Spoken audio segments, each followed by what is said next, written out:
Good morning. I'd like to call this meeting to order. It's a City of Palm Coast City Council business meeting. It is Tuesday, May 18th, 2021. It is 9 a.m. Please rise and join me in the Pledge of Allegiance to the flag. Pledge allegiance to the flag of the United States of America, to the republic for which it stands, one nation, under God, indivisible, with liberty and justice for all. Roll call, please. Mayor Holland. Here. Vice Mayor Bronquino. Right here. Councilmember Barbosa. Here. Councilmember Danko. Here. Councilmember Clufus. Present. Mayor, all members are present. Thank you. Any member of the public wish to make public comment? This is public participation time on the agenda. You have up to 3 minutes. Please state your name for the record, and your 3 minutes will begin. Come up to the podium. My name is Pat Block. I live at 105 Cimarron. I have called in personally to comment on our situation on Cimarron with traffic and pedestrian and bike traffic. But what I'd like to do today is read a statement from our mail carrier. She was on hold for quite a while at the night of this meeting and didn't get on. So if I may, I'd like to read this statement from her. Good morning. My name is Michelle Watson. I am the mail carrier for the C-section of Palm Coast. I'd like to propose a sidewalk or bike path for Cimarron Drive. I have delivered mail on Cimarron for approximately 25 years, and I have seen it all, and I've noticed a significant increase in traffic over the years, but most remarkably, over the last 6 months. New construction has increased significantly over the past year, as well as homes that have been vacant for years that are now being occupied and sold. When I am assessing mailboxes and delivering parcels to homes, I often park on the road out of necessity. Many times bikers and walkers will be forced to go around my vehicle to the left, which places them in a hazardous situation as oncoming traffic is often speeding towards them. I feel a bike path in this area of Palm Coast would be very beneficial to the residents, as it would increase their ability to be able to exercise, walk their dogs, and enjoy the beautiful neighborhood without putting their lives in jeopardy. Thank you for allowing me the opportunity to speak. Michelle. Thank you. Very important.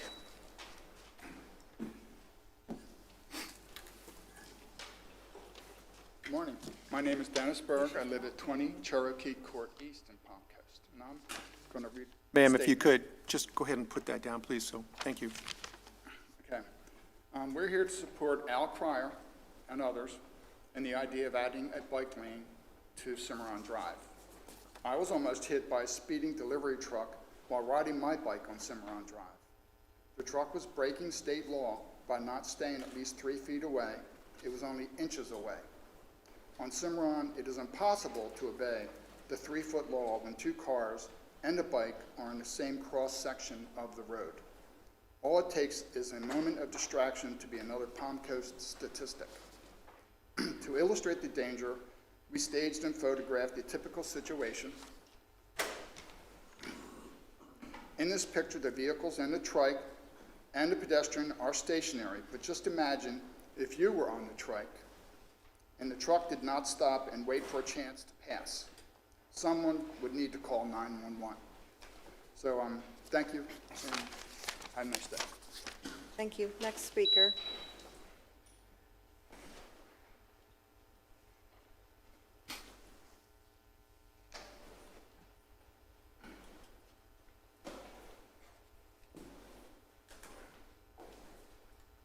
Steve Carr, Palm Coast. Resident of Florida Park Drive, appreciate the work being done on Florida Park Drive, but the work is failing to address the major issue on Florida Park Drive, the excessive amount of traffic that is harming the health of residents. Traffic that uses Florida Park Drive as a thoroughfare, is changing traffic between Palm Coast Parkway and Palm Harbor Parkway. According to FDOT, there's 8,400 cars per day on Florida Park Drive. That's 3 million cars a year. Just 60 feet from the homes on Florida Park Drive. More and more scientific studies are sounding the alarm about close proximity traffic to homes, especially with the harm being traffic fumes, dust, and noise. or harming residents' health, especially children and the elderly. Most of these studies focus on homes as far as 300 feet away. We're 60 feet away. Growing up on a busy road, some of the things that are coming from scientific studies, growing up on a busy road stunts a child's lung development up to 14%. They found that children residing within 50 meters or 164 feet of a major road affects the growth of the child's lung, putting them at risk of infections like bronchitis.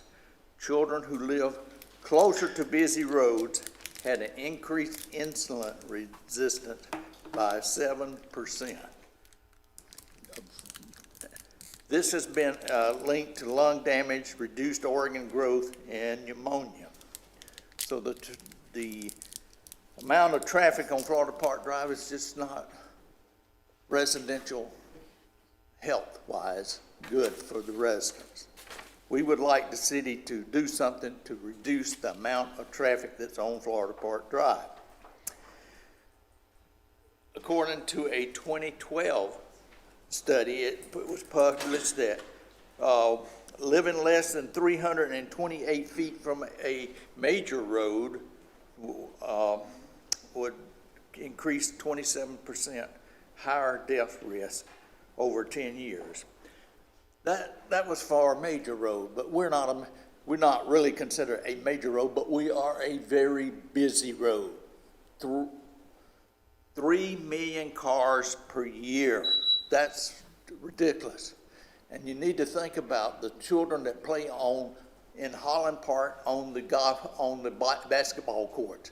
They're doing heavy breathing, sucking in those fumes. Thank you. Thank you. Next speaker.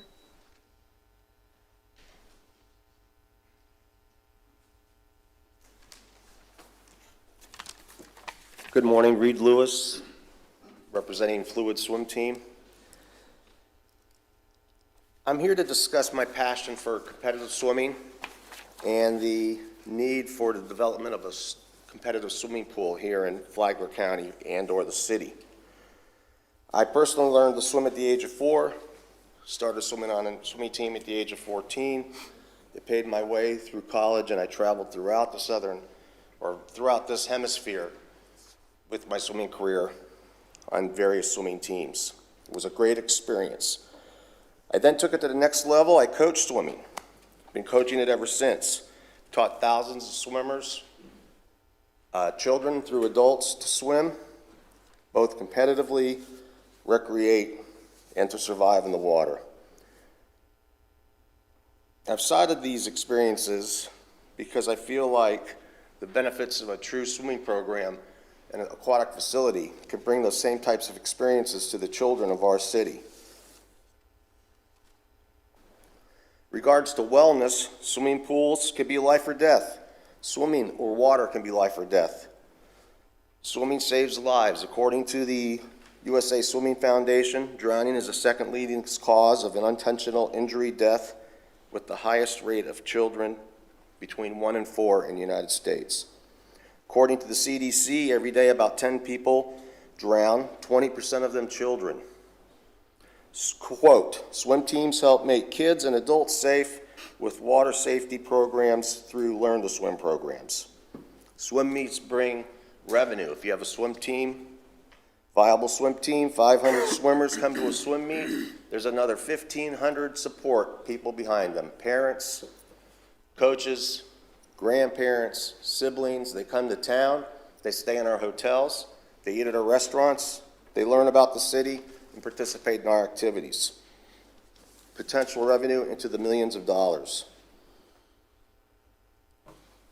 Swimming is a healthy lifestyle. Some will say obesity is rampant throughout our community.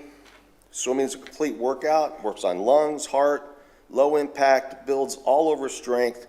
Boys, girls, and adults all swim together with the same opportunity. Greater chances for college scholarships, Jobs that come from it: lifeguarding, pool management, swim instructor, swim coach, pool construction, chemistry, social studies, EMT, police officers, coast guards, rescue swimmers, marine biologists, dolphin trainers, underwater photography, underwater welders. That's just people that retain jobs that I know of. The city deserves and has outgrown its current facilities. They're wonderful, but we need more. Thank you for your time. Comments. Next speaker.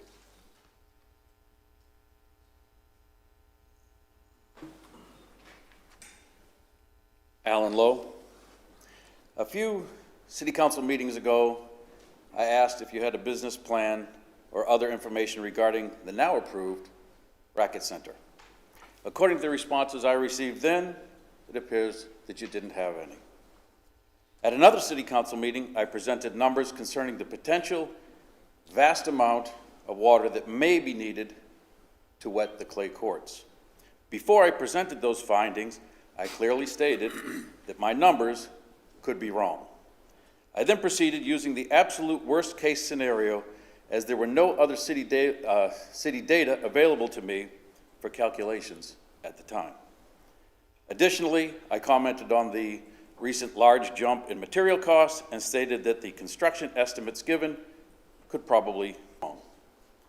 It is obvious that people became target fixed on the water numbers rather than the big picture, which was that there are potential large construction cost increases, large unknown maintenance costs, and no Phase 2 cost estimate.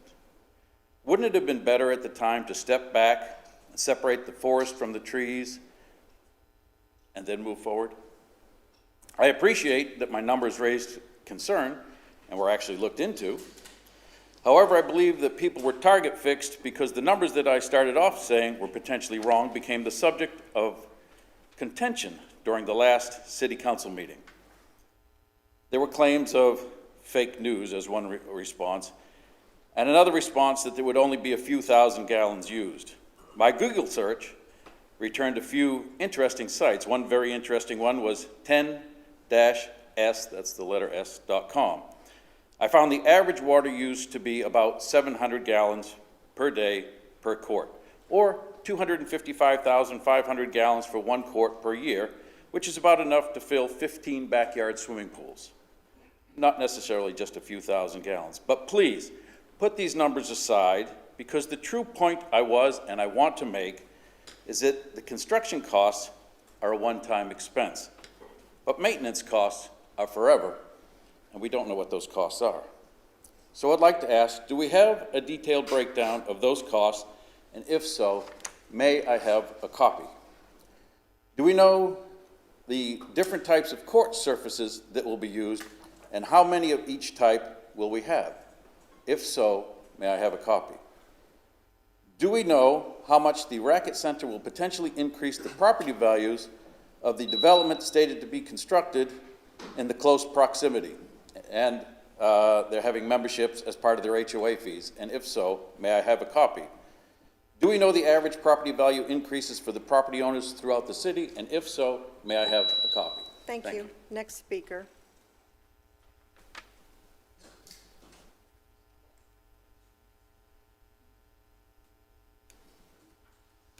Janie Holly, Palm Coast. I have recently come across information by DIX Development. These are listed in their 16-page information as significant area projects. Yes, they are in the county. However, their impact on the city will be felt. Hunter's Ridge has 1,000 homes and is slated for 2,200 more. Halifax Plantation, 1,100, 600 more. Plantation Bay, 1,600, 1,500 more. Ormond Crossing, 3,000 homes. And a place called Paradise Village with 110. Okay, no big deal, but if each one of these residences have 2 vehicles per residence, that will be an additional 13,354 vehicles that will find their way through the back roads and through Slow Way and my neighborhood. There's another resident in the neighborhood. Her daughter lives off of County Road 330. Her daughter is not allowed to ride her bicycle to her grandmother's house because of the danger. The other day, I noticed 3 basketball courts. These courts are not facing the driveways of the homes where they live. They're facing the streets. When kids play basketball, they're focused on basketball. If the ball gets away, they go after the ball. They don't look to see if a car's coming. That's what children do. I'm a mother and a grandmother. I don't want the kids in my neighborhood hurt. I mean, that is how important it is. It's the children that we are having to protect. They're children. We are supposed to protect them. Thank you. Thank you. Next speaker.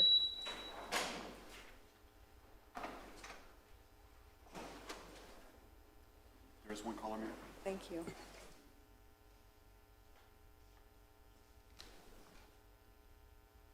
Caller, you may speak now. Yes, good morning. My name is Kathy Booth, and I would just like to take my 3 minutes to speak a little bit about the lack of safety in way of a bike trail or sidewalk on Cimarron. This road is extremely dangerous for Palm Coast citizens. It serves, given how narrow the road is, the lack of sidewalk or bike lanes, not to mention the speed and the sharp curve and the increasing amount of daily traffic. My husband and I have lived here at 24 Cedarfield since 2006. And with the exception of Cimarron, we love all the walkways and trails. We've noticed that since moving here, PC continues to develop parks and facilities for recreation like tennis and pickleball. However, creating a bike or walking lane on Cimarron has not been done. Hundreds of citizens are served by Cimarron, and more every day as we see the building of more homes.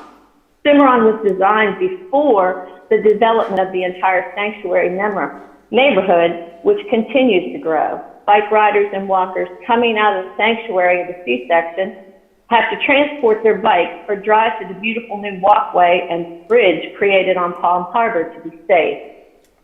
All who have signed the petition request Palm Coast add a bike or walking lane on Cimarron, considering simply taking 18 inches from each side and shift the stripes to provide some kind of safety for the citizens.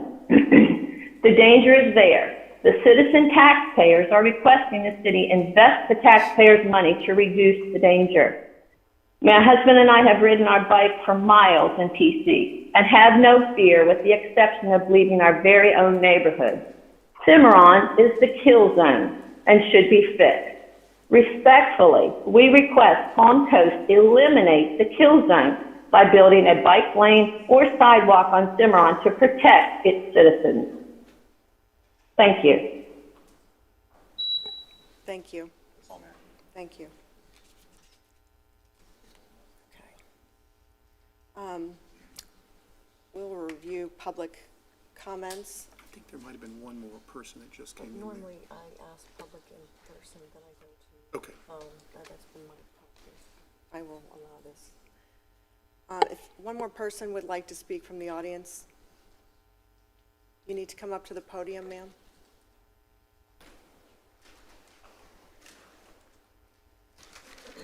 Hi, sorry I'm late. I had to drop off my kids at school. Car rider lines are no joke. My name is Alyssa Paffrath. I, as well as many other citizens who can't be here at a 9 a.m. weekday meeting, have a bunch of questions regarding this pickleball stadium that have still been left unanswered.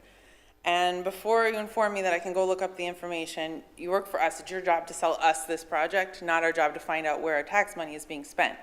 So first and foremost, I'd like to understand how this project was chosen over the 25 other capital improvement projects that are currently on the table at this time. That's number one. Number two, I'd like to ask, what are we getting for the $6 million? How many courts? How many buildings? What's the cost of that?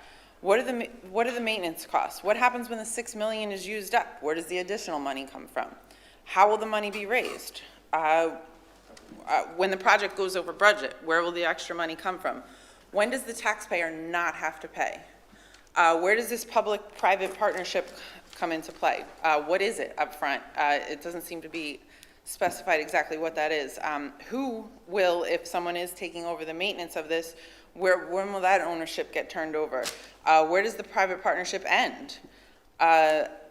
There's a million questions that haven't been answered to this point. People keep asking questions and they're still not being answered. And then it's to my knowledge that the traffic studies haven't been done since 2018. I did look that up, can't find anything after 2018. So I'm just wondering if traffic studies have been done since then and what those results were. I speak for a large group of concerned Palm Coast citizens who feel you haven't been transparent or explained how this is a good use of our money, and we're just wondering where that goes. So thank you for your time. Thank you for your comments.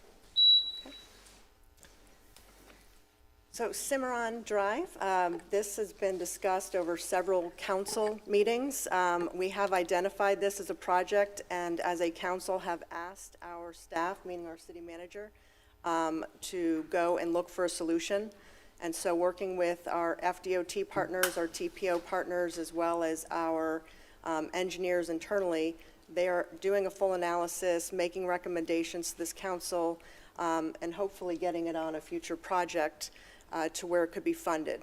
So there is a lot of moving parts to this, but as we asked last time, Matt, if you have any updates, that would be great. But if not, do we have a working list of residents that have come here to speak, and are we in constant communication with them, updating them, and have we done the geofencing to communicate our progress and our approach?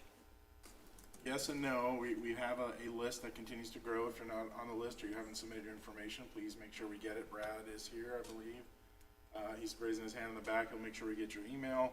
And yes, there's no updates right now, as we discussed at the last meeting. We're working to review all the project information, to review the street design. The first conversation has to be with FDOT. That's at our next quarterly meeting. There is no overnight solution. There's a lot, to your point, a lot of moving parts, but we are moving the issue forward, and we'll keep people updated as we move forward and take input and continue to understand what opportunities for solutions could be or might look like out on Cimarron Drive. So point is, we are addressing the issue. We are taking it very serious. We will make sure we continue to update you as progress happens. Thank you for your involvement. Thank you for bringing this to our attention as a council, and we appreciate you taking such enjoyment certainly about being outdoors in our city. So sidewalks are a priority of us as a council, as a community, and we look forward to hopefully coming up with a solution as soon as possible. Thank you.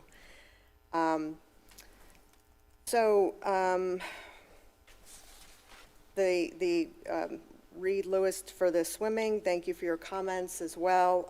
We have had some conversations, and that conversation will continue moving forward. So we appreciate you coming forward and also continuing to identify these as priority projects. And for the conversation around development, around outside of the city of Palm Coast, we're going to continue to obviously identify and speak about Slowway Road, and as updated from last conversation. So, Mr. Morton, if you would just address the two speakers around the Racket Center that has been approved, and if you need to have follow-up with them or have any member of staff, if that would be appropriate, or if you'd like to address any of the comments now. I'd be happy to follow up with anyone after the meeting. The Racket Center, as appropriately called, is not a pickleball stadium, but a racket center. The proposal has been in the works for multiple years. Be happy to provide anyone with a copy of the budget of the existing racket center, which is a good approximation for what we have today of what we actually spend on maintenance, what we spend in operations. In respects to the P3, the reason there's not a lot of detail is because it will and deserves to go out to a public process. We don't pre-design or preload or negotiate public-private partnerships outside of a process. That process is public, always has been. We'll go through procurement, we'll go through purchasing, we'll go through all those appropriate channels. The design element went through a process of several months, and again was renewed in 2 SAPs.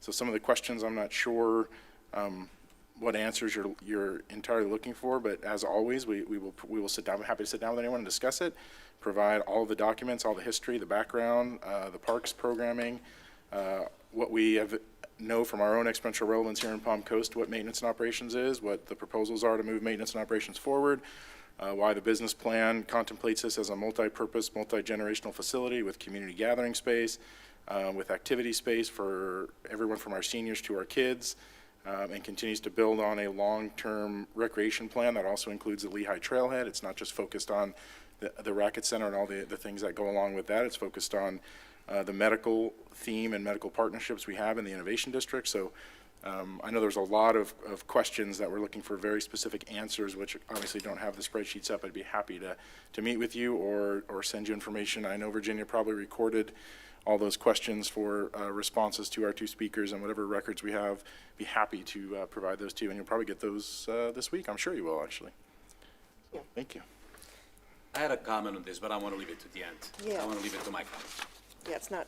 No, not proper, not at this time. Okay, so I will look for now the approval of the minutes of the City Council meeting on May 4, 2021, City Council Business Meeting, May 11, 2021, City Council Workshop. Move to approve it. Seconded. Moved and seconded. All those in favor, please say aye. Aye. Any opposed? Seeing none, it passes unanimously. Now move forward to presentations and proclamations. Agenda item number 2 is a proclamation on Public Works Week, May 16th, 2021 through May 22nd, 2021. Vice Mayor Branquinho will be presenting, so I'd ask everyone to come to the podium receiving.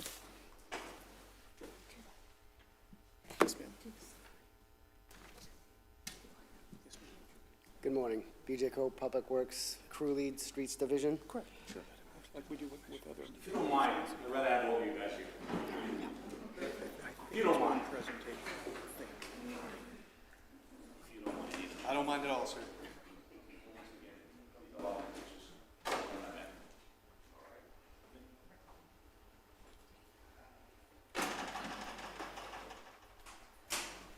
Well, before I even read this, I don't believe in special people, but you are a special group. At least to me, you are. I explained many times why you are special to me.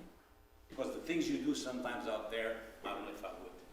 100 degrees out, in a truck, working outside sometimes, God knows the conditions, and you do it, and let me put it, there's a kid there, I can say it, but let me put it blunt. You guys are heroes. And therefore, I'm going to read what I have to read for you guys. Proclamation. My glasses won't fail me today. Whereas public works professionals focus on infrastructure, facilities, and service that are of vital importance to sustain and resilient communities and to the public health, high quality of life, and well-being of the people of the city of Palm Coast. And whereas these infrastructures, facilities, and service could not be provided without the dedicated efforts of the public work professionals who are engineers, managers, and employers at all levels of government, who are responsible for rebuilding, improving, and protecting our city transportation, water supply, water treatment, and solid waste systems, public buildings, and other structures and facilities essential to our citizens. And whereas, in the public interest of the citizens, civic leaders, and children in the city of Palm Coast to gain knowledge and to maintain a progressive interest in understanding of the importance of the public works and public works programs in their respective communities. And whereas, this year's theme, Stronger Together, it's a tribute to the public works employees who made a commitment to our commitments. And now therefore be proclaimed by the Mayor and the City of Council of the City of Palm Coast that May 16, 2021 through May 22nd, 2021, the Public Works Week. The City of Palm Coast calls upon citizens, business, and civic organizations to pay tribute to our public work professionals, engineers, managers, and employees, and to recognize the substantial contributions to make to protecting our national health, safety, and quality of life.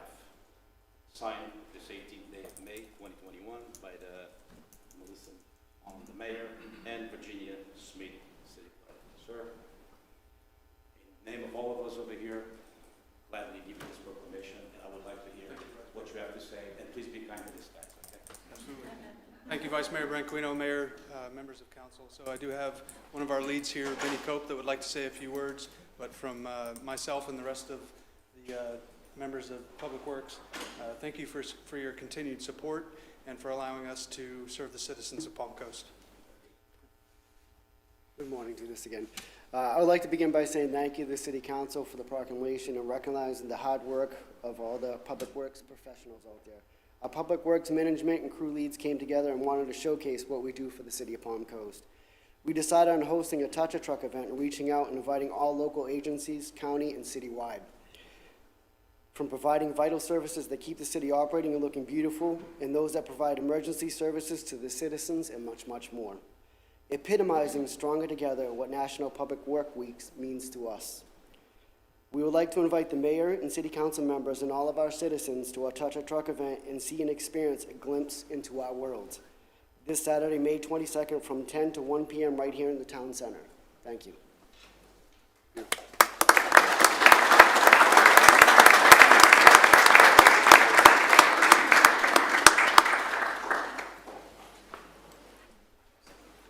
Thank you so much, and we really do want to thank all the hard work of all the men and women that work in the Public Works Department, who provide such a necessary, incredible service to our residents and to our community as a whole. So thank you for the job you do each and every day. We certainly appreciate it. We hope our residents appreciate it just as much. So thank you. Okay, now we will hear agenda item number 3, a presentation on employee recognition. Mr. Morton, are you going to present? Who's Yes, presenting? thank you. Honorable Mayor, City Council. Actually, I'm just going to present enough to turn it over to our Human Resources Director, Renina Fuller, to discuss once again, just bring to our councils and community's attention the continued hard work of our employees. The reason we do this is, as I mentioned at a previous meeting, we get far more recognition and thanks from our community, our wonderful community, and unfortunately we don't share enough of those thanks and good jobs. I think it's important for our citizens to know the job our employees are doing, and I think it's important for our employees who are exceptional, and we have a lot of exceptional folks to be recognized. So Renina, thank you. Good morning, Honorable Mayor, City Council. Today we are so pleased to announce the promotions of Lauren Johnston and Denise Bevan to our Chief of Staff. Both Lauren and Denise are seasoned veterans with a combined 28 years experience at the City of Palm Coast. Together, both Chief of Staffs will work with our Director of Citizen Engagement, Cynthia Swears, to continue to prioritize our citizen-focused approach to city government. These ladies have truly risen through the ranks of the city and are an inspiration to all. The city could not be more prouder of them in their new roles, making a difference and leading the charge on business-critical initiatives. Next, we're going to talk about our service that we give our citizens. A local contractor recently reached out to commend Eric Serrano from Utilities for his attentiveness while on the job and his knowledge in the field. He went on to say that he is doing an outstanding job serving our community. A business owner wrote in to thank Damaris Ramirez from Community Development for always providing excellent customer service. She said, "I am more than grateful than I can say for the wonderful support I received from you and the fantastic team at the City of Palm Coast. Thank you so much for always going above and beyond." We also had a contractor who sent in a response to praise Scott Thomas from our building department for his patience during the permit process. He went on to say that it is such a relief to know that at the other end there is someone who has a quick response and did not hesitate to help. He showed true compassion and understanding. He even requested to wait on the line to ensure that he received the additional documentation, and he wanted to say thank you for your patience.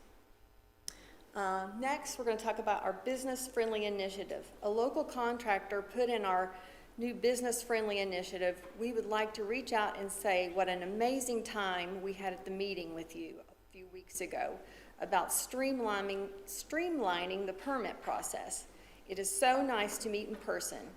We are very excited to see the changes have already been implemented, especially in the final survey and building portion. We would like to thank all of you for the invitation and would like to let you know how much we appreciate everyone who works with us at the city. Everyone we see day to day, in and out in the field, has been extremely helpful, especially Robert Gross, Kaylin Ruth, Gabrielle Bertola, Mark Messer, Larry Fitzgerald, Forrest Willis, Mark Gibson, and Jamie Harding, and Josh Munson. Please pass along to everyone what an excellent job they are doing in the field and excellent customer service that they deliver. Next, we're going to look at department recognition. A resident just recently wrote in and posted on our Facebook praising our new Palm Coast Connect app, stating she is impressed that what a quick response and completion of her case. She stated, this is what she stated, "Seriously, if y'all haven't gotten the app, I'm telling you, it's worth it.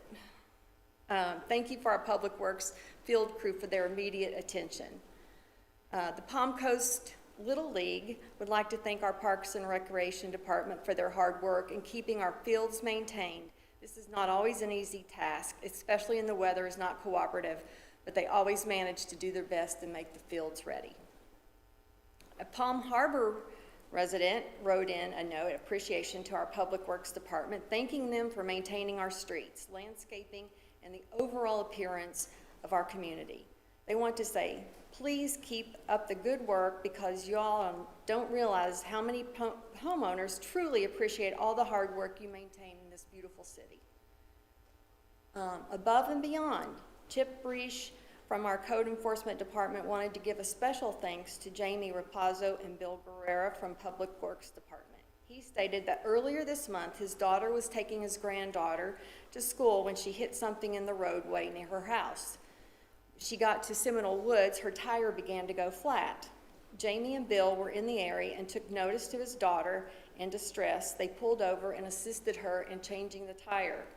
I'm so proud to say I have these guys on my team, knowing that they are looking out for our community and our residents. My daughter is so very thankful they were there to help her that day. And last but certainly not least, we want to thank, we have several praises from our residents and how well our teams are doing, but we also want to appreciate Brad and the communications department. They have done an excellent job in spotlighting some of our employees in the social media platform. Thank you. Thank you so much, and thank you to all of the employees as well. Keep up the great job. Okay, we'll now move to agenda item number 3. These several portions is going to be up to you, Mr. Reichman. So Yes. agenda item number 4 is ordinance. Yes, this is rezoning application number 4723. It's an ordinance of the City Council of the City of Palm Coast, Florida, providing for the amendment of the official zoning map as established in Section 2.06 of the City of Palm Coast Unified Land Development Code.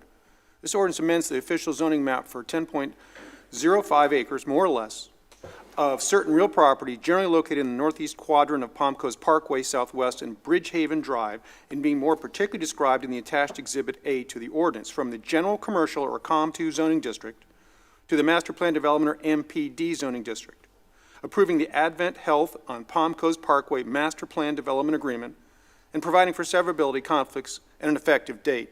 Mayor, Council, this is the second reading of this ordinance. It's a quasi-judicial matter, so if there have been any ex parte communications since the first reading, those should be disclosed at this time. Any ex parte? No. Matt, I know this is the second read. We don't normally have an additional presentation. Is that correct? Correct. There's no additional presentation. This has not changed since the May 11th workshop, my understanding.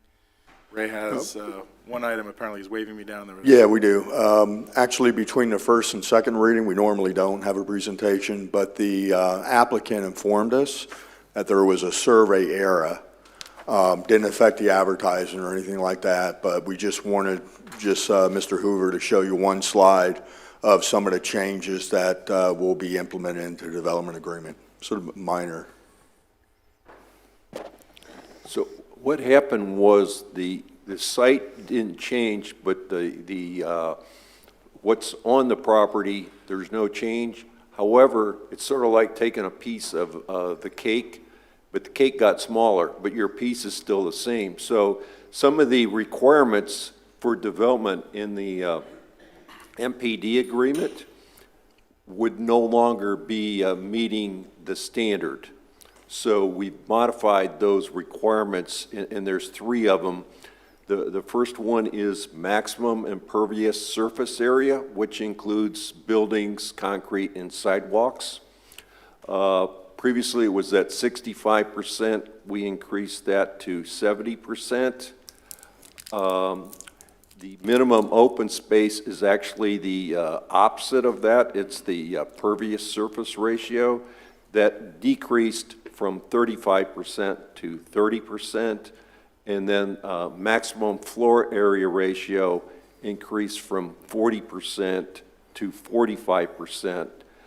So essentially, the numbers on the right increase some, and except for the minimum open space. So essentially, there's some slight modifications. So since the survey error was found out before today's hearing, we could make those modifications and everything is good to go.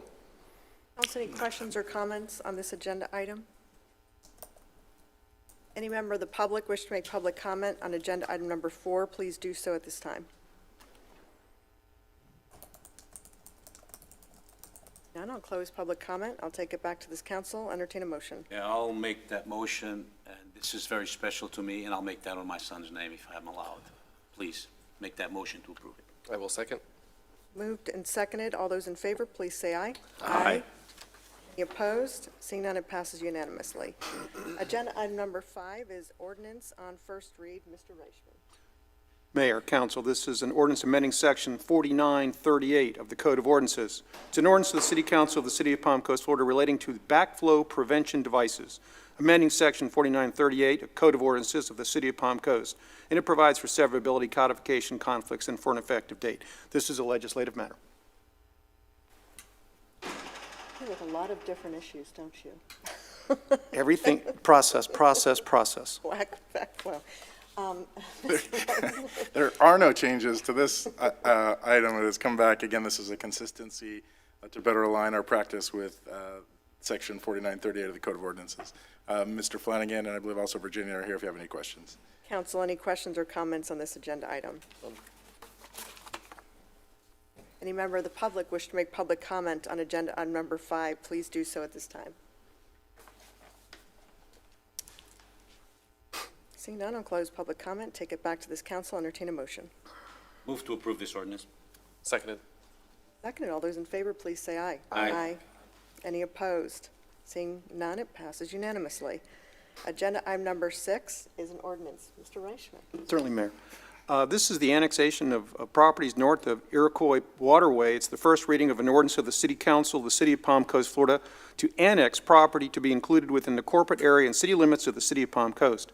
It provides for the annexation of approximately 40.7 acres of property described in Exhibit A to the ordinance, and the property is lying in areas proximate to the existing city limits of the City of Palm Coast, Flagler County, Florida. It provides for annexation in accordance with the voluntary annexation provisions of Section 171.044 of the Florida statutes. It provides for annexation of real property and amendment of the corporate and city limits. It provides for rights and privileges resulting from the annexation, the effect of the annexation upon land uses, provides for the effect on the ad valorem taxes, for the effect on businesses and occupations, and it provides for severability for conflicts and providing for an effective date. This is the first read. Thank you. Mr. Warren. Thank you. So we do have a presentation today. Jose Papa's here to discuss the annexation. I think we're also concurrently working on a pre-annexation agreement to be brought back before the second read. Mr. Papa. Go ahead, Jose. Oh, go ahead? Okay. So I'll just go ahead and begin. Good morning, Mayor and members of City Council. Jose Papa for the Community Development Department. This proposed annexation is for about a 40.5 acre area consisting of 2 parcels. The larger parcel is about 36 acres, and the smaller parcel, which you can see kind of cut out here, is 4.5 acres. Provide an aerial view of the area. As you can see, it's currently vacant. It is north of the Iroquois Waterway. It's adjacent to an existing borrow pit that's operated and owned by Klein Corporation. And moving a little further back, As you can see, it's about half a mile west of this is Seminole Woods Boulevard, where the hand is right now. So it's about half a mile west of Seminole Woods Boulevard, and the only access to it is off of Seminole Woods Boulevard through this dirt road. The proposed use, according to the agent, is to continue the expansion of that burrow pit that's adjacent to it on the east side. As a burrow pit, it would have a minimal impact on city services, police, fire, water and sewer. It will have impact on roads, of course, because the only access would be on and off Seminole Woods Boulevard. Its annexation would mean that the parcels would be added to the city's tax roll. Its conversion to a burrow pit would mean that there would be added value to the appraised value of that land compared to its existing value as timberlands. I'll let the applicant speak on who their clients are with the fill that comes from this burrow pit. But our review of this proposed annexation in comparison to the requirements required by Florida statutes, we find it to be consistent and in compliance with the rules for voluntary annexation into the city of Palm Coast. It is contiguous to our boundaries. It does not create an enclave within the city, and it is a fairly compact parcel. And part of that pre-annexation agreement that Mr. Morton, that we were working on, would be that after the life of this burrow pit, there is the potential to add this parcel to the city's stormwater system for added additional storage compensation. And if it is within the city, then essentially the city controls the future use of that after its life as a burrow pit through our comprehensive plan and our land development code. Staff is recommending approval of this proposed annexation. Council, any questions or comments on this agenda item? Any member of the public wish to make public comment on agenda item number 7, please do so at this time. None, I'll close public comment, take it back to this council, entertain a motion. I'll make the motion. I'll second it. Moved and seconded, all those in favor, please say aye. Aye. Any opposed? Seeing none, it passes unanimously.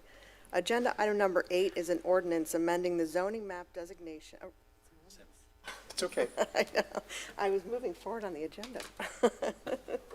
I'm with you. We're on number 7. Yes. Right. 8. Well, we're on 7 now. This is the amending the future land use map.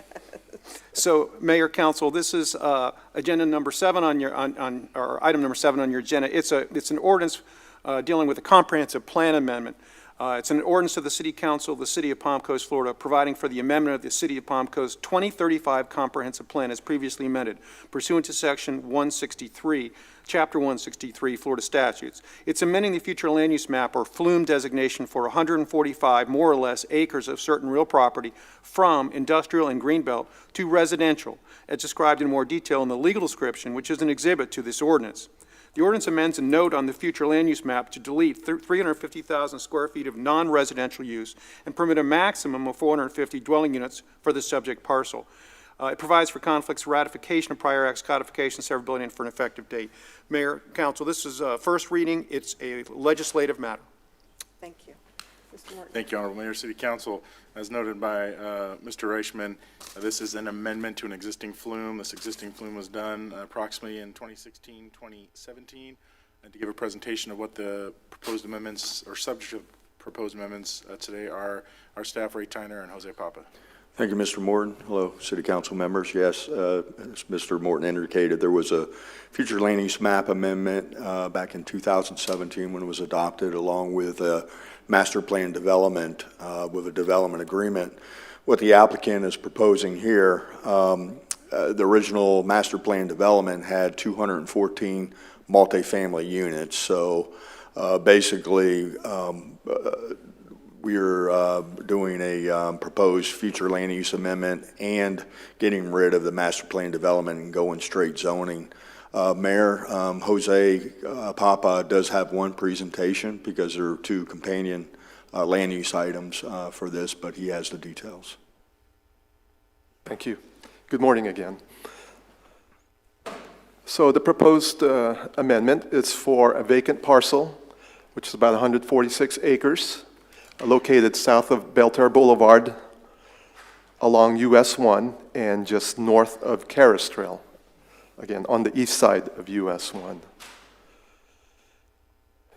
In the previous amendment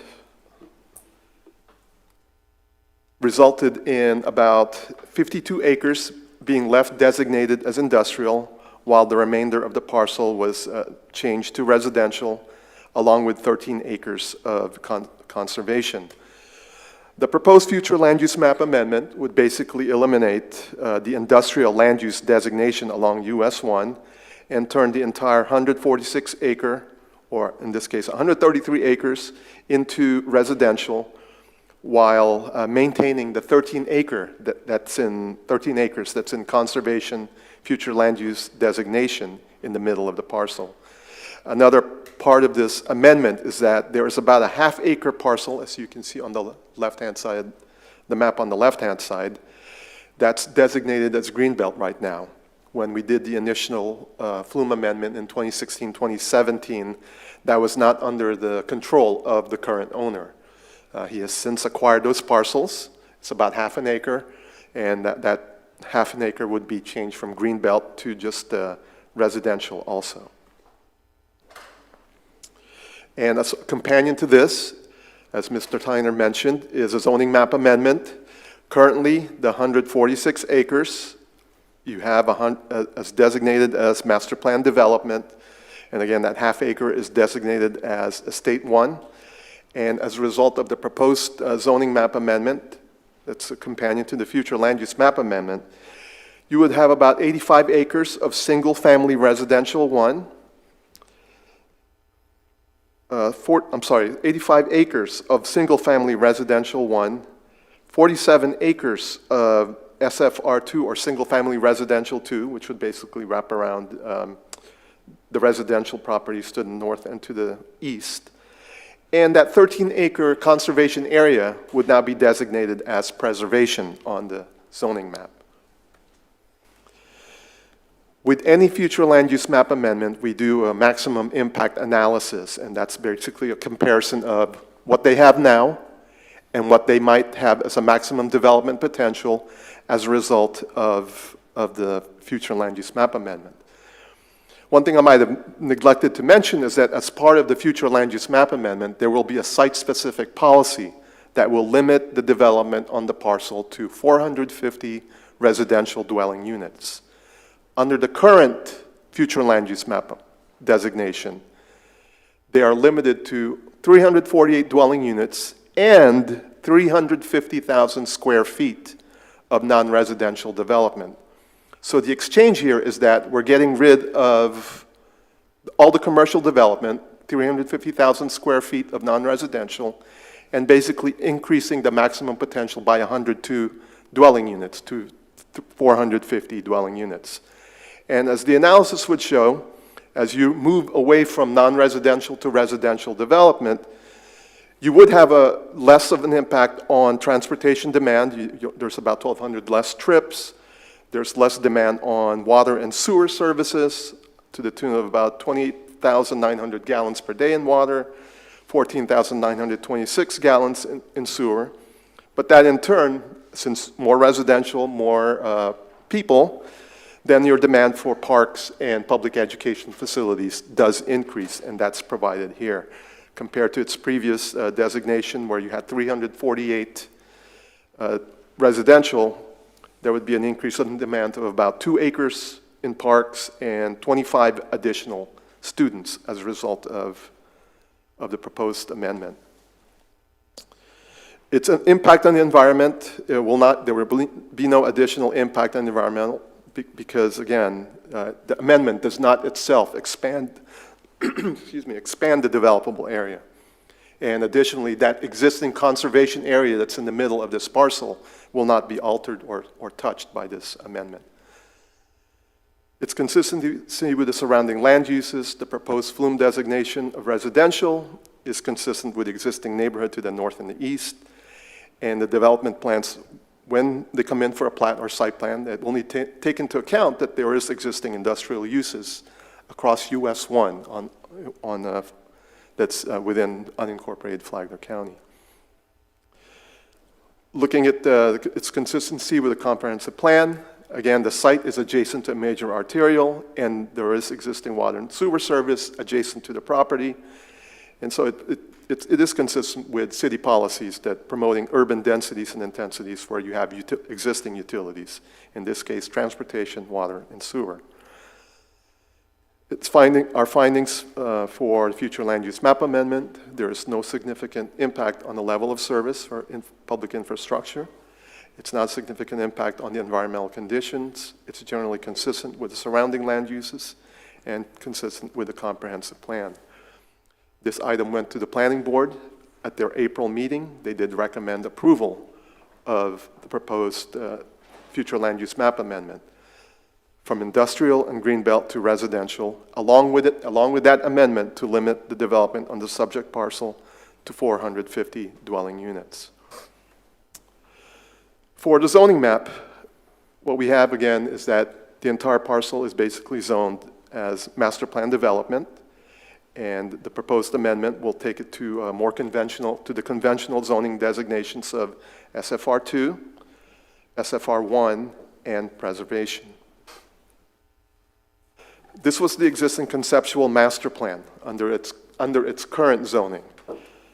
Basically, there's 124 single-family units on the perimeter of the parcel. You have a 214-acre approval for 214 dwelling units, apartment of multifamily residential, and about 350,000 square feet of residential of non-residential use along US 1. With the proposed zoning map amendment, again, we will eliminate the multifamily, eliminate the non-residential uses, and basically the envelope of single-family residential 2 will remain on the north and east side of the parcel, with the balance of the property going to SFR1 or single-family residential 1. Excuse me, just a quick question. Did you say eliminate the multifamily? Yes, sir. Yes, sir. And again, keeping this 13-acre conservation area and now designated it as preservation under the proposed zoning map amendment. Looking at the criteria for a zoning map change found within our land development code, the criteria for consistency with a comprehensive plan, we find the proposed amendment to be consistent with a comprehensive plan. Again, consistent with policies regarding infrastructure availability and expanding uses only where infrastructure is available. There's no additional impact on the natural environment, as we stated previously, that there is no expansion of the development area from what was previously approved. Its impact on public facilities, again, there's less impact on transportation, water, and sewer, but slightly more impact on schools, parks, and additional solid waste produced by additional residential units.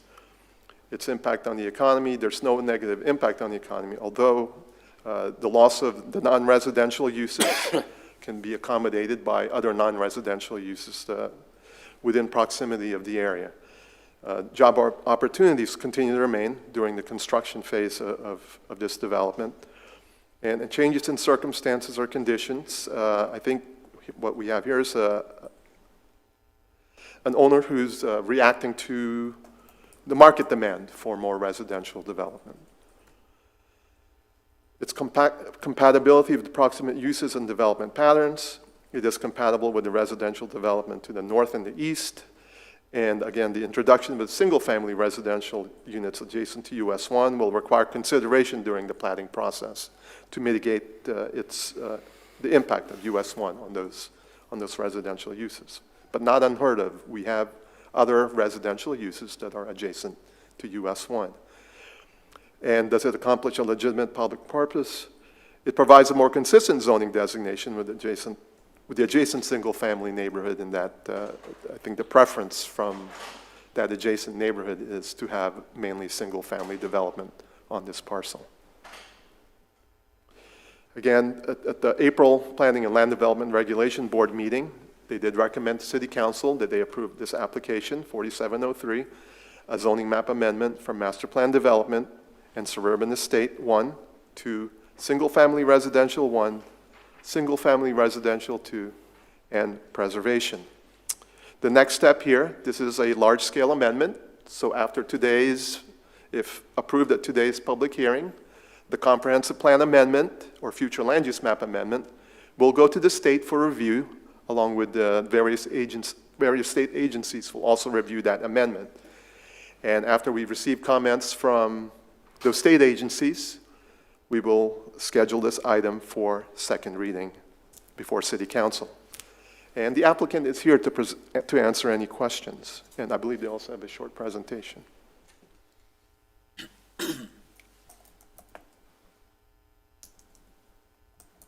Council, before we ask for the applicant's presentation, any specific questions of staff beforehand? I just have the question. Maybe I'm not 100% understanding this. 450 dwellings. You said that multifamilies are Not part of that formula. part of that. Those 214 multifamily was on the first plan. Yes, sir. That's currently what's approved right now. With this amendment, that goes away. That's what I needed to know. Thank you. And I just want to make sure I understand something. In exchange for this, though, we're going to be losing the potential economic commercial development. That would be part of the zoning change, yes, sir. The non-residential does go away. Okay. That conclude your question? Yeah. Okay, thank you. Sir, go ahead. David Blessing, Palm Coast 145. I think you need to speak a little more in the mic. Hello, hello, hello. Can you hear me? Hello? Yes. So David Blessing, Palm Coast 145. Thank you for hearing me today. I was here, some of you were here 5 years ago as I stood in front of you and asked for the plan that is approved today.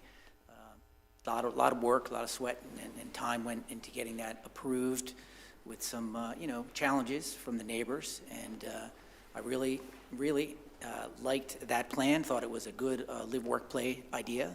It was going to be done first class. But with the recent events that have occurred, it doesn't appear that that's what the market wishes. So I'm here before you today to ask that we kind of go change course and go toward all residential, which interestingly enough, when I had my neighborhood meeting, required neighborhood meeting, the first time I had it, they were not very happy with me. This time when I had it, I got an applause. So that's a very nice change of heart for my neighbors that were there. So again, my short presentation is just, Jose always does a very good job putting this stuff together. If you could flip the slide real quick. I just wanted to reiterate, as council had asked, this is what I am currently entitled to. 134 single-family units around the border there, 214 multifamily units, which are compacted in the center, and along the US 1 road, 350,000 square feet of commercial. We are proposing that both the commercial and the multifamily go away and are replaced with a conceptual plan like this of all residential. So it's fairly straightforward, and I don't know if you have any questions. I'm here to answer for you. Council, any questions or comments? No. Thank you. Any member of the public wish to make public comment on agenda item number 7, please do so at this time.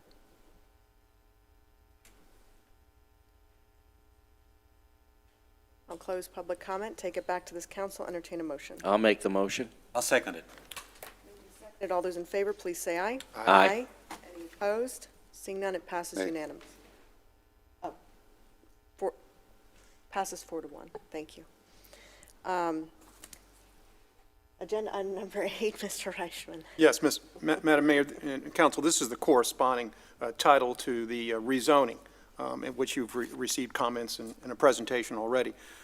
This is the zoning map amendment. It's an ordinance of the City Council of the City of Palm Coast, Florida, providing for the amendment of the official zoning map as established in Section 2.06 of the City of Palm Coast Unified Land Development Code It's amending the zoning designation for approximately 145 acres from Master Plan Development MPD with a development agreement in Suburban Estate EST 1 to Single Family Residential 1, SRF 1, SFR1, and Single Family Residential 2, SFR2, and preservation.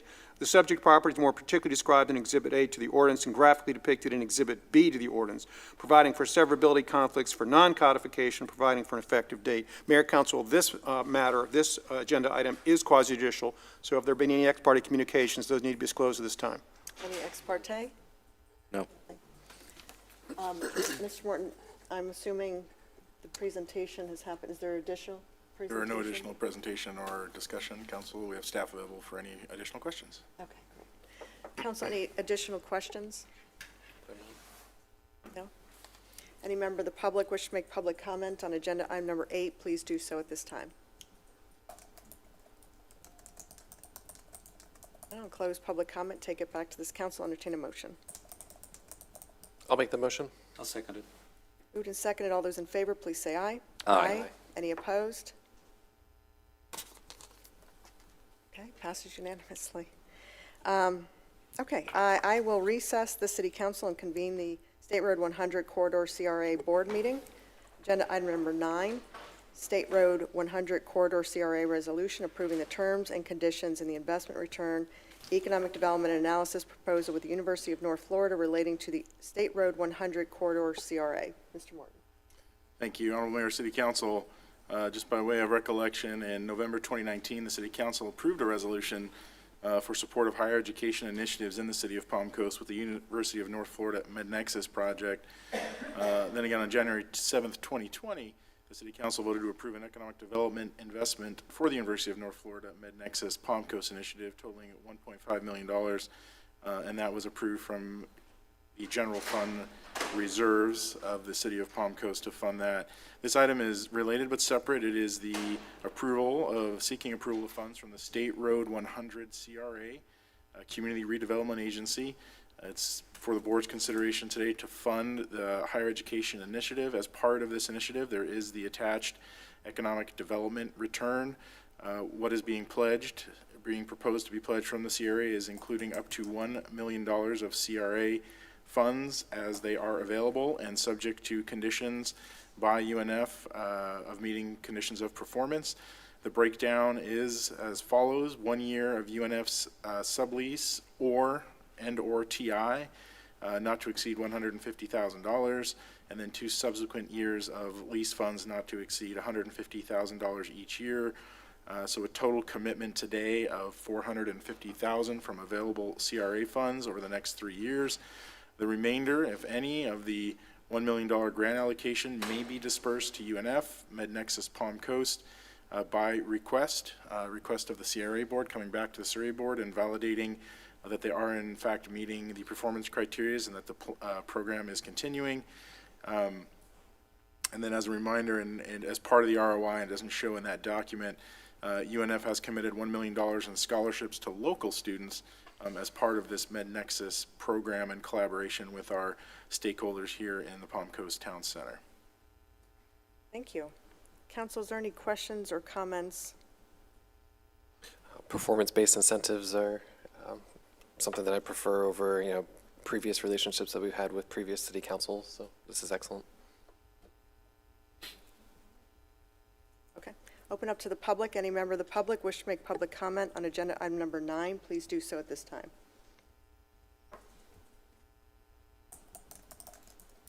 No one, I'll close public comment. Take it back to this council, entertain a motion. Move approval. Second it.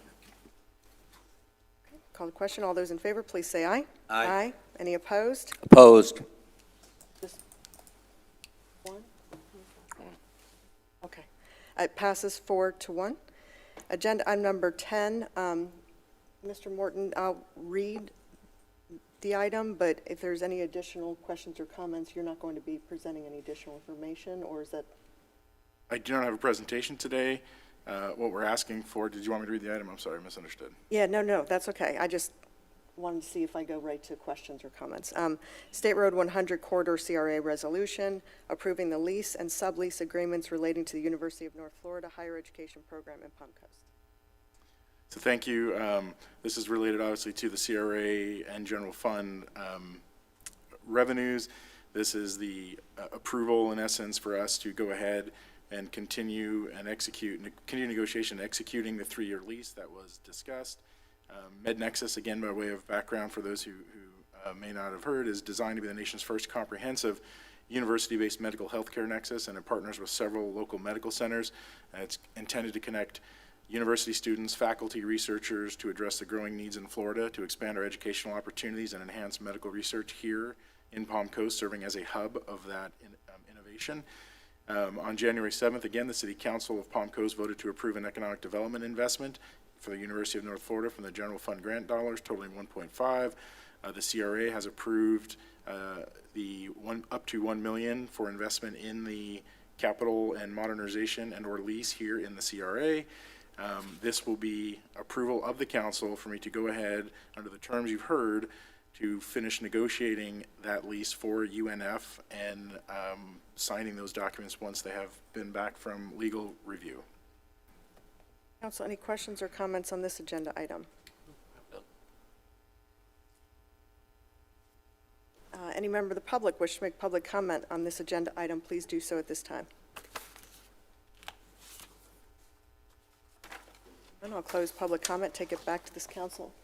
Make the Entertain a motion to approve it. Seconded. Moved and seconded. All those in favor, please say aye. Aye. Any opposed? Opposed. I will now adjourn the State Road 100 Corridor CRA Board meeting and reconvene the City Council. Now move to the resolutions portion of the agenda. Agenda item number 11, resolution approving the lease and sublease relating to the University of North Florida Higher Education Program in Palm Coast. Mr. Morton, I'm assuming it's the identical Yes, nothing statements you have additional to made. add. Correct. Okay. So, council, any questions or comments on this agenda item? Any member of the public wish to make public comment on agenda item number 11, please do so at this time. Public comment, take it back to this council, entertain a motion. I'll make a motion. Seconded. Second, all those in favor, please say aye. Aye. Any opposed? Opposed. It passes 4-1. Agenda item number 12 is a resolution approving the grant agreement and the investment return proposal for the University of North Florida. Mr. Morton, again, this is consistent with what you stated in the CRA board meeting. This is consistent with the general fund grant agreement that was done back in, I believe it said January. What this is just the final terms, as Councilmember Kloof has pointed out, of the performance-based nature of the grant and the milestones, and benchmarks of UNF to meet their funding obligation to the City of Palm Coast. Okay. Council, any questions or comments on this agenda item? Any member of the public wish to make public comment on agenda item number 12, please do so at this time. And I'll close public comment, take it back to this council, entertain a motion. Move approval? Second it. Moved and seconded. All those in favor, please say aye. Aye. Any, I said aye. okay. Any opposed? Opposed. Okay, passes 4-1. Agenda item number 13 is a resolution approving a facility use agreement with the Palm Coast Rowing Club for the use of Community Center, Waterfront Park, and the Palm Harbor Golf Course. Mr. Morton. Thank you, Honorable Mayor, City Council. Palm Coast Rowing Club is an established community partner with the City of Palm Coast since 2014, and they have been involved with several programs for our community, including rowing and erg classes at Linear Park, also at the Community Center for both youth and adults. Their focus is on community inclusive-based approach to sports, fitness, and overall wellness. And Lauren Johnson is here today to discuss a resolution of approving a facility use agreement similar to we have with other sports organizations in the community, using the Community Center, Waterfront Park, and Palm Harbor Golf Course. Good morning, Mayor and Council. Lauren Johnston, Chief of Staff. Yes, as Mr. Morton had mentioned, this is a facility use and partnership agreement with the Palm Coast Rowing Club. They've been an established community partner since 2014. They're currently utilizing the community center to teach erg classes and an indoor rowing for both adults and youth. And they're using access out at our Palm Harbor Golf Course to get into the Intercoastal.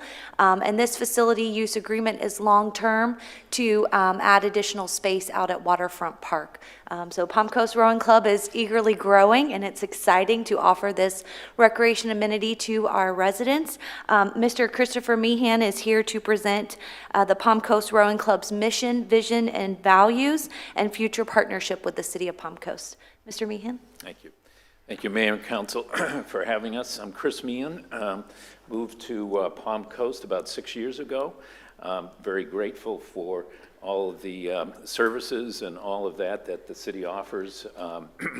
I got involved in, my background is I've been a developing businesses and a business executive for mid-market sized companies, international operations, and so forth.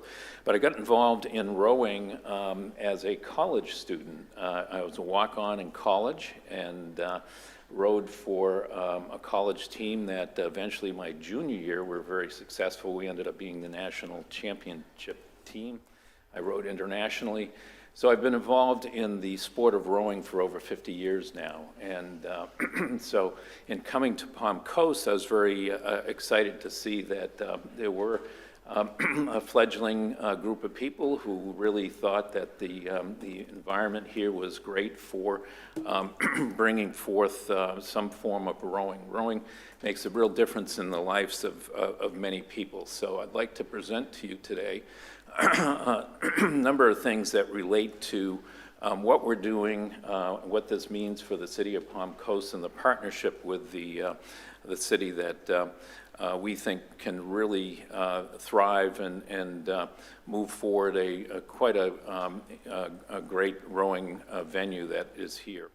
First thing is a little bit about us. We right now have about 25 members. They range from the age of 12 to 73. We are a 501c3 organization.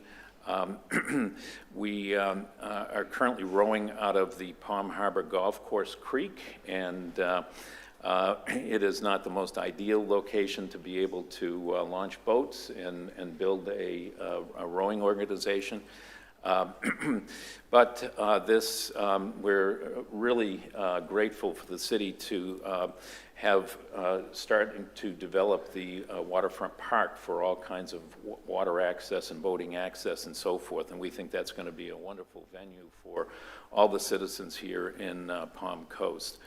The one thing that we do think is that there's a lot of rowing that's going on in the state of Florida.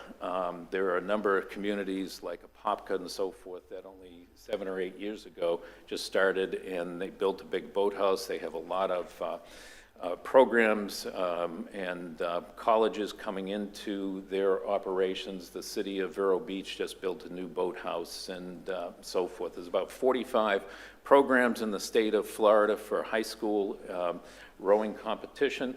We would like to be another one of those cities. Palm Coast has a lot of opportunity to build on what you're doing here. Want to give you a little bit of sense of who we are as an organization, our values and our visions and so forth. We really see that the Intercoastal Waterway has a wonderful opportunity to really build out water sports and water, and particularly rowing. So with the development at the Waterfront Park, we really see that this can really take hold. The mission of our organization, as you can probably see in some of this, is really focused on really trying to build out really the character of the kind of people that can be part of something like this. We really focus on really positive values, positive things like teamwork, respect, responsibility, and so forth. All of those are great values that come from being part of a rowing organization. So we're looking to see that this gets developed in what we do and how we do it. Again, some of the key aspects of our core values so that you understand the kind of organization we are and how we're going to build what we're trying to do here in Palm Coast. You can see along the left side here a number of various values that we aspire to deliver in what we do. health and wellness and engagement, teamwork, diversity, inclusion, collaboration, serving with our skills, and really trying to serve others in the community. What we think this will do and what it'll have as opportunities for the city will include the ability for expanded fitness and recreation for the citizens, the opportunity for the youth to make life-changing changes in their life. A high percentage of high school rowers end up getting college scholarships. We'll go over that in a minute. It'll be an enhancement to draw people to Waterfront Park. We see that the number of different water options that can be provided there. It'll expand social opportunities for the citizens. And we also see one of the key things is I've been involved in organization for about 30 years now that that gets involved with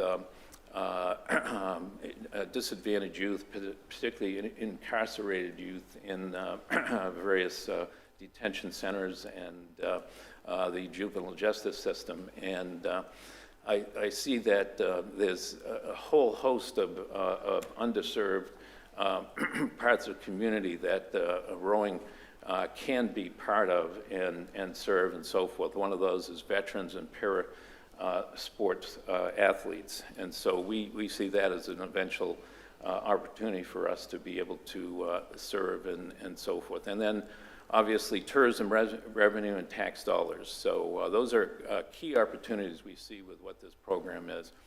I mentioned a little bit about scholarships. One of the stats here, and there's other studies on this, particularly for women.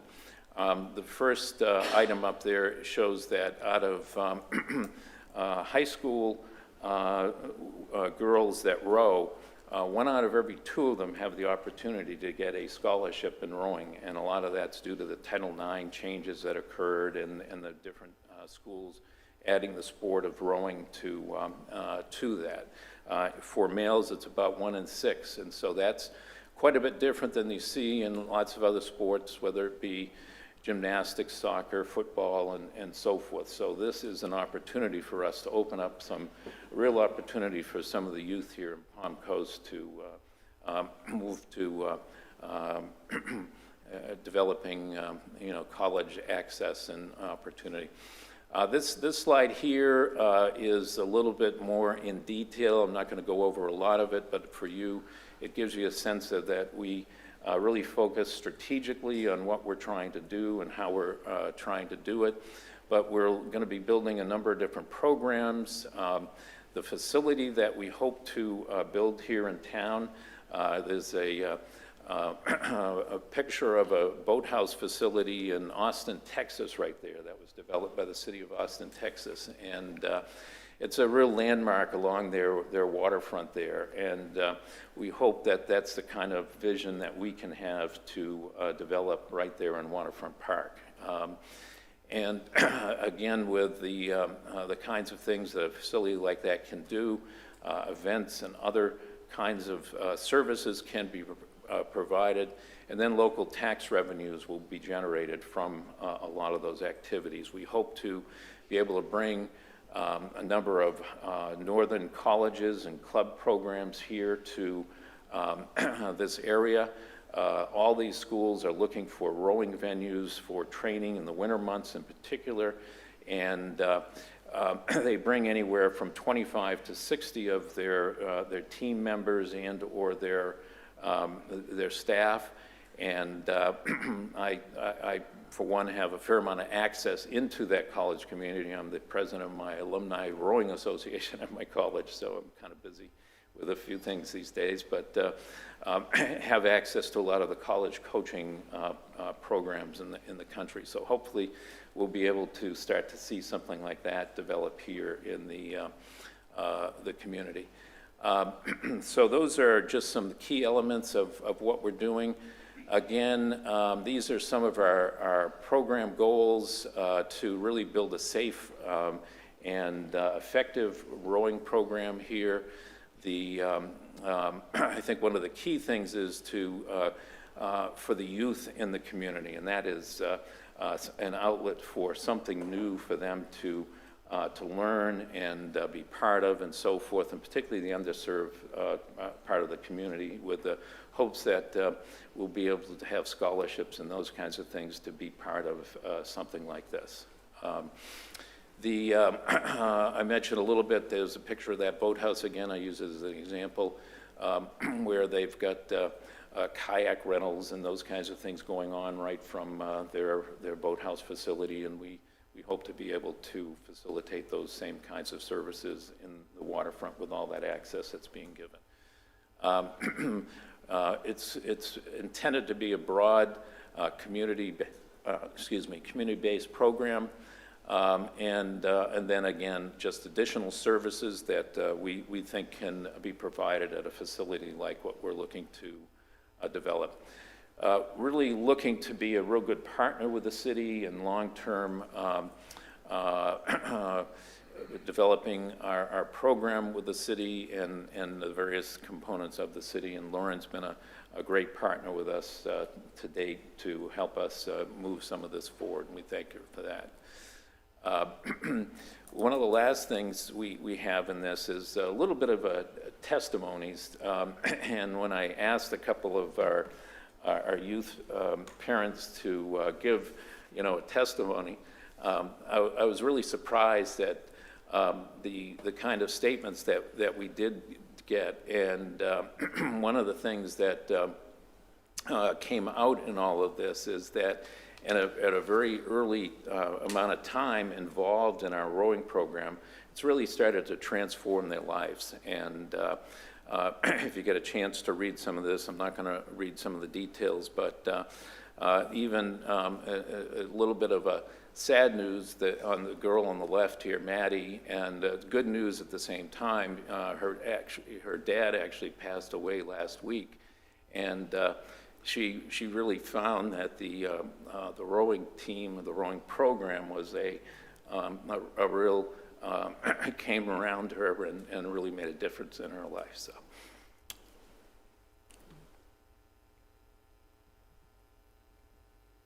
And the last things we have here is that a little bit more about the tourism aspects of this, what we're trying to do, and the fact that Waterfront Park is a great location, and it's known as, been identified as a great location as TripAdvisor states here, and so forth. So last but not least, a few charts, some numbers, things like that, some things that we projected and what we think can happen with some revenues from bringing in different programs and some of those kinds of things. So with that, I'll end and thank the city for all that you're doing and the opportunity that you're giving us here to be part of the community.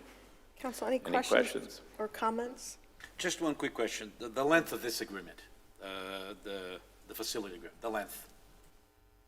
What is the length of this? It's a 30-year term. 30 years. 30 years, yeah.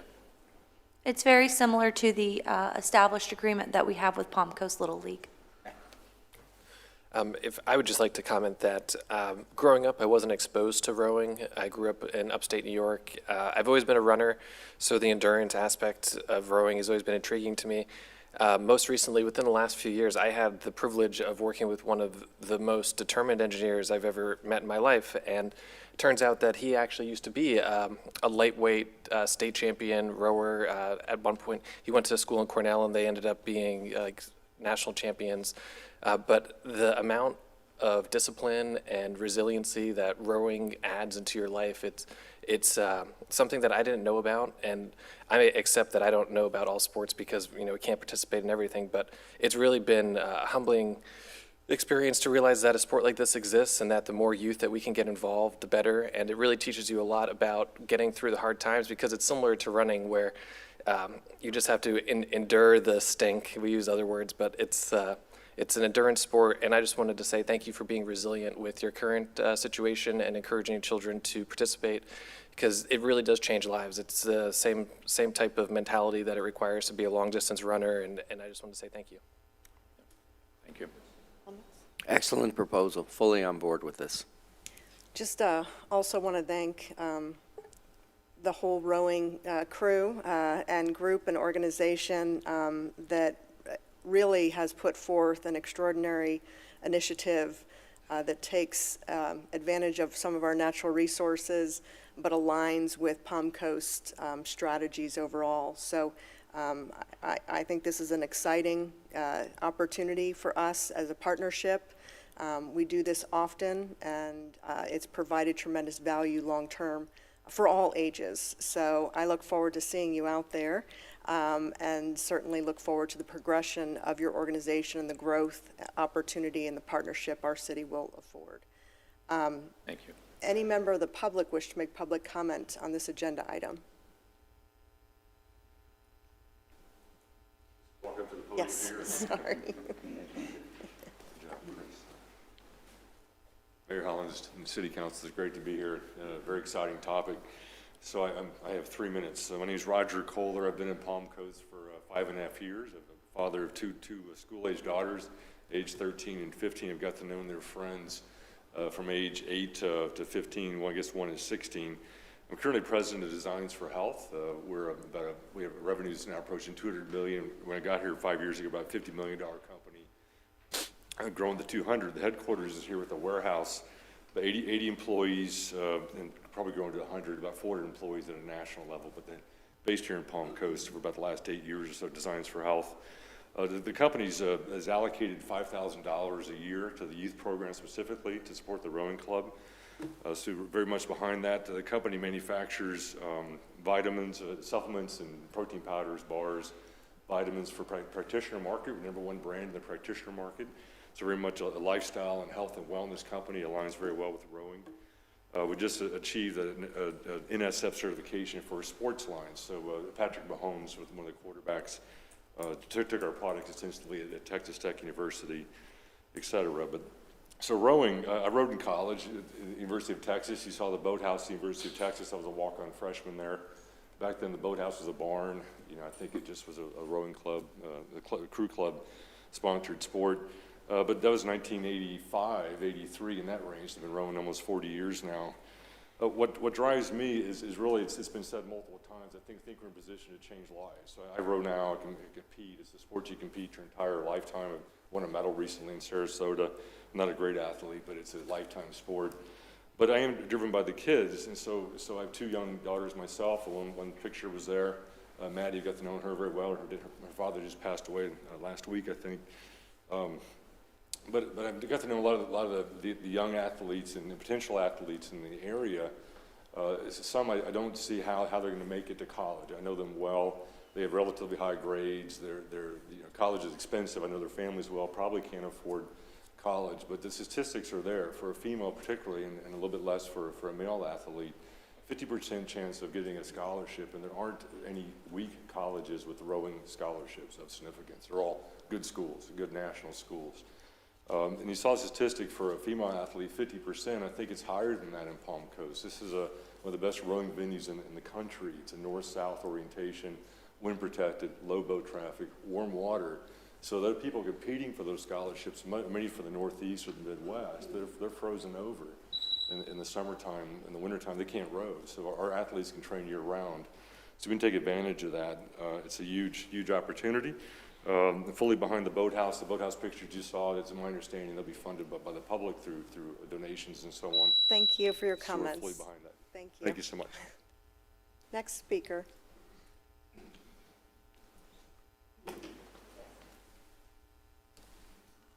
Good morning. My name is Kathleen Vickelli, and I am a psychiatric nurse practitioner and have had my own psychiatric practice in Palm Coast for 14 years called Atlas Behavioral Health. I have to tell you that I see many kids, many teenagers. I hear the word mental health thrown around a lot in Palm Coast. And unfortunately, I'm not seeing too much of an impact, especially what comes into my office.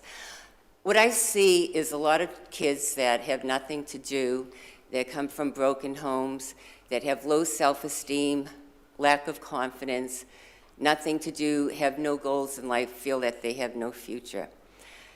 By being a kid growing up in Boston and being involved in the Girls Club, I find that when you get involved in an organization, a sport, a club, where there is a lot of support, maybe these kids aren't getting it at home. But in a club like the rowing club that we have here, we have ages from 14 to 73, me being 73, okay? I thank God I got that far. I just feel that there is such a need in this community for something like a rowing club, because I have seen the transformation of some of these kids that have come in here. So I'm hoping that you take this into very serious consideration of seeing this club grow in providing for our youth, and hopefully they'll stay around and help other youth as they grow up. Thank you. Thank you for your comments. Next speaker. Okay, I'll close public comment, take it back to the council, entertain a motion. I'll make the motion. And I'll second it. Moved and seconded. All those in favor, please say aye. Aye. Any opposed? Seeing none, it passes unanimously. Ms. Mayor, I guess you could say our whole crew supported it? Yes. Thank you.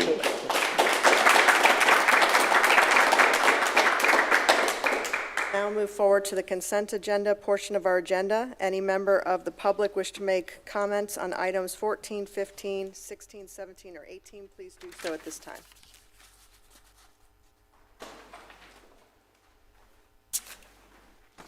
Seeing none, I'll close public comment. I'll take it back to this council, entertain a motion to approve the consent agenda as read. Make that motion. I'll second it.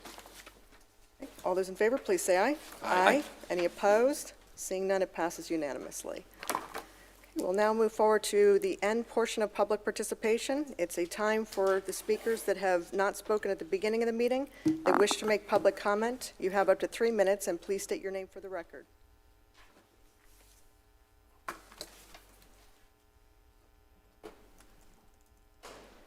I will close public comment.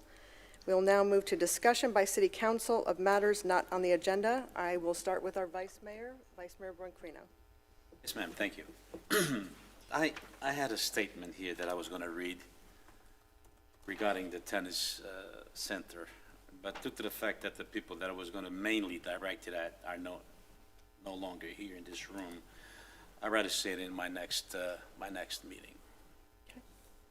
But I just, Representative Renner said something the other day that actually caught my eye. Great leaders are visionaries who make challenge decisions and will improve the community years from now. That will often upset some. On the other, was brought to my attention that someone had a comment regarding the sheriff's function the other day. And the comment was this: it is sad not to see the rest of the city officials present. We elected officials need to support law enforcement. To the person who said this, I just want him to know that I've been on the side of law enforcement. I've done more for law enforcement with one finger than he has done with his whole body. Therefore, and I've always been on the right side of the law. The reason why I wasn't there at the function is very simple. Because I was here in this room with over 100 people, and about, I believe, was 15 to 17 staff, the engineering staff, talking about a big problem we have in my sector regarding the swells, ditches, and canals. That's where I was. So what's sad is when you talk about things you don't know, when you criticize your colleagues not knowing what you're talking about. That is sad. To add to the sadness that we've been seeing, that is sad. But then again, this is the floor to talk about certain things. before I get criticized on Veterans Day by not being there, unfortunately, I'm not going to be in the country that day. Just that's before I get criticized on that. And lastly, yes, I'll admit to it. The gas shortage was my fault. I'll admit to that. Thank you. Oh, I'm sorry, I just forgot something that I got from Mr. Nett's words. If you don't care where you're going, it doesn't matter what path you take. How's that for Jeopardy?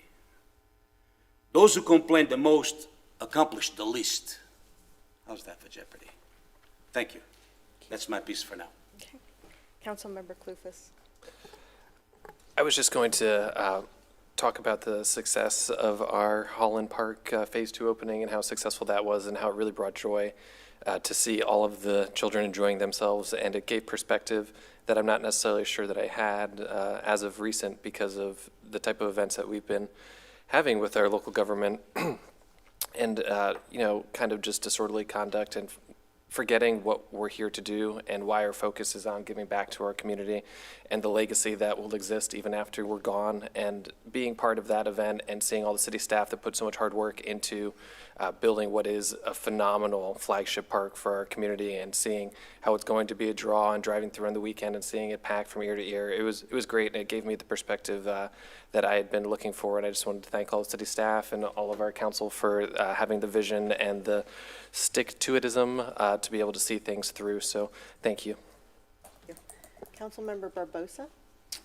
You know, I'm glad that Mr. Branquinho has found Facebook. I don't understand why every meeting now we have to discuss anything on Facebook all the time. You know, I can't imagine what's going to happen when he finds a social network like Instagram, where I guess we're going to be here talking about this every day. I don't know. Nothing else. Councilmember Dankin.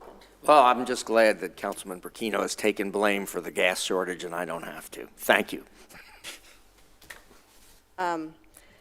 Yeah, I would just like to add, you know, and normally I don't actually state where I am when I'm, you know, taking personal time with my family, but the sheriff was well aware of where I was the evening of that event that I've attended over the years many times.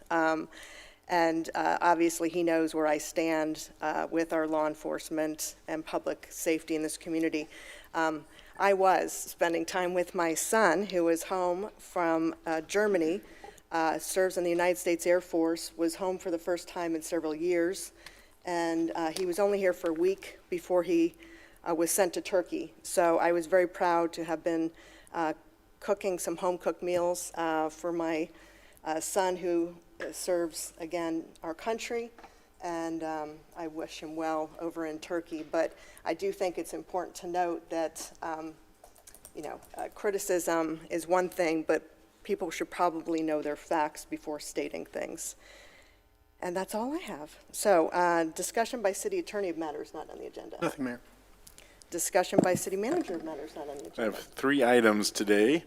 Hurricanes and wildfire watches. As you'll notice, that is, for some of you who are new, that addition at the top of the weekly, or try to be weekly, city manager's report, reporting to you the fire index and any issues or preparations we're taking. And then also we provide a weekly tropical storm update and warning. Those have now commenced. The National Weather Service started 2 weeks early, and they are now publishing their weekly, daily, but weekly storm watches. You'll notice those at the top to sort of keep you in the loop of what's happening.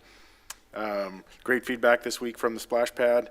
Lots of great feedback. We're still working on a chlorine and UV perfection, you know, getting the numbers dialed in just right. You never know until you get the full load and the heat and everything going on, but it's going very well and getting a lot of great feedback. I know staff's still spending some time on site making sure that it is flawless, but just a lot of fun. I was out there the other day watching, and just so many, dozens of kids, so it's great. Really excited about that. And then the thing we missed in the HR update, probably because it was too late, but I'd like to welcome Brittany Kershaw to our communications team. Very excited with the moves we just made. Again, we now have Lauren Johnston and Denise Bevan operating in different areas.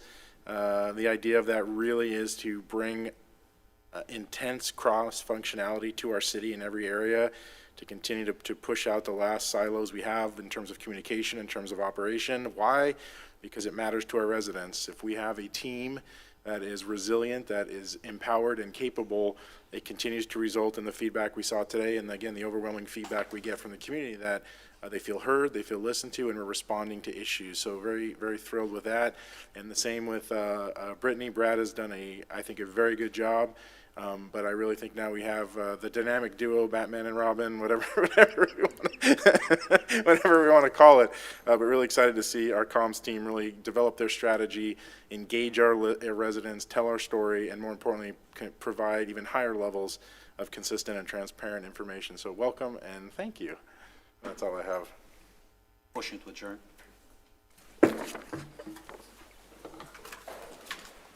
One more.